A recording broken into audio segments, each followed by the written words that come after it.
ভারতের উত্তর পূর্বাঞ্চলীয় 7 রাজ্য তথা 7 সিস্টার্স ঘিরে মেগা প্রজেক্ট নিয়েছে দেশটির সরকার।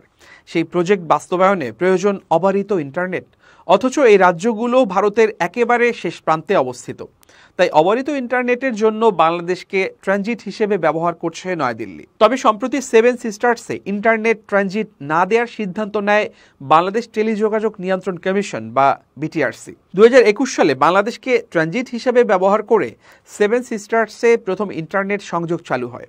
পরিকল্পনা ছিল সমুদ্রের তলদেশ দিয়ে আসা কেবল বাংলাদেশের ভূপৃষ্ঠের ল্যান্ডিং স্টেশনে আসবে। সেখান থেকে ত্রিপুরা হয়ে ভারতের উত্তর পূর্বাঞ্চলের সঙ্গে দ্বিতীয় আরেকটি সংযোগ দেয়া হবে।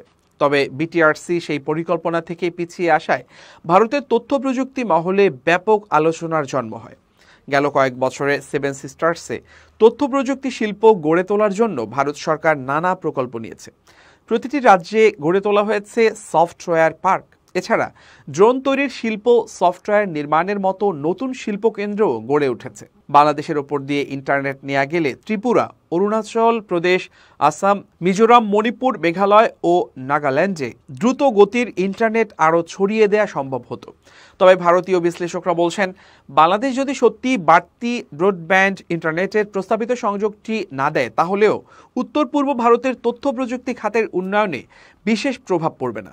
ব্যান্ডউইথের চাহিদা বাড়লে তা সামাল দেওয়ার জন্য নিজস্ব পরিকল্পনা অনেক বছর আগে থেকেই করা আছে। তাদের ভাষায়, বাংলাদেশের সঙ্গে প্রস্তাবিত ব্রডব্যান্ড সংযোগটি ছিল একটি বিকল্প মাত্র। তথ্য প্রযুক্তি খাতের স্থানীয় ব্যবসায়ীরা বলছেন, গেল এক দশকে রাস্তাঘাট সহ নানা পরিকাঠামোর যথেষ্ট উন্নতি হয়েছে।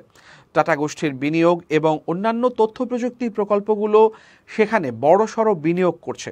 এখন সেখানে ব্যান্ডউইথের সমস্যাও নেই। তবে অদূর ভবিষ্যতের কথা ভেবেই সাবমেরিন কেবলের মাধ্যমে বাংলাদেশের উপর দিয়ে এই ইন্টারনেট আনা হচ্ছিল বলে জানান তারা।